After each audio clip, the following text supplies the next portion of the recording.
pour les militaires. Les armées françaises maintiennent leurs différentes actions en Europe. En Estonie où se déroule la mission Lynx, les spécialistes des transmissions français, anglais et estoniens ont mis à l'épreuve leur savoir-faire et leur capacité à coopérer ensemble à l'occasion de l'exercice COMEX. Cet exercice a ainsi permis de démontrer la cohérence globale de l'ensemble des systèmes déployés, ainsi que leur collaboration dans un environnement volontairement rendu dégradé pour se préparer au pire. En Roumanie, terre de la mission Aigle, le bataillon multinational a poursuivi sa préparation opérationnelle en parallèle de la relève de ses unités.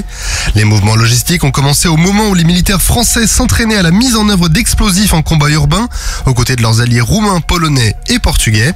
Un podcast sera réalisé sur cette mission avant la relève, sera d'ailleurs bientôt disponible sur l'application Skyrock PLM, alors restez connectés.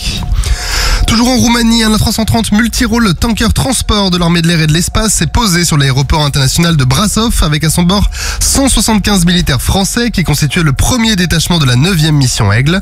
En parallèle, un acheminement stratégique de matériel par voie ferrée entre la France et la Roumanie a été organisé au cours de la semaine dernière. L'élément de soutien national a ainsi organisé le déchargement des véhicules de la 7e brigade blindée depuis des trains militaires. Ces opérations logistiques sont menées en étroite collaboration avec le soutien de la nation hôte qui assure la sécurité et l'escorte des convois. Et dans le cadre des missions de l'OTAN Air Shielding, le détachement de défense antiaérienne Mamba situé à Kapoumidia et un A330 MRTT Phoenix de l'armée de l'air et de l'espace ont participé à une mission de surveillance de défense aérienne. La 330 MRTT a notamment réalisé un aller-retour depuis la métropole pour ravitailler des F-16 roumains et des FA-18 espagnols qui étaient mobilisés pour la mission.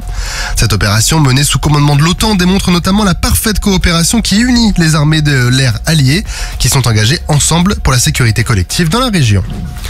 Dans l'Atlantique, les activités opérationnelles se poursuivent également. Après avoir réalisé une escale à Portsmouth au Royaume-Uni, le bâtiment de soutien et d'assistance de métropole Rhône a accosté à Arendal en Norvège pour l'exercice de l'OTAN Dynamic Monarch.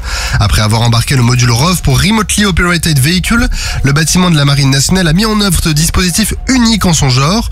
Le ROV peut en effet être utilisé pour explorer les profondeurs de l'océan tout en étant piloté par une personne à la surface de l'eau.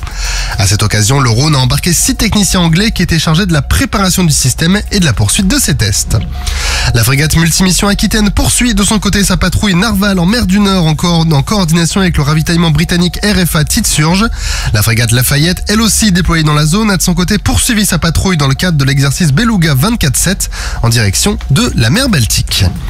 Et enfin au Portugal, en préparation de l'exercice REPMUS pour Robotic Experimentation et Prototyping Using Maritime Unscrewed System, un détachement de plongeurs démineurs mené par le groupe de plongeurs démineurs de l'Atlantique et le bâtiment base de plongeurs démineurs Aquéron a rejoint la zone. Cet exercice annuel de l'OTAN a pour objectif principal d'entraîner les militaires européens à la mise en œuvre de drones dans les 3 dimensions, sur la mer, sous la surface et dans les airs. Sur terre, sur mer, comme dans les airs. Skyrock PLM, en équipe avec Uneo, la mutuelle des forces armées.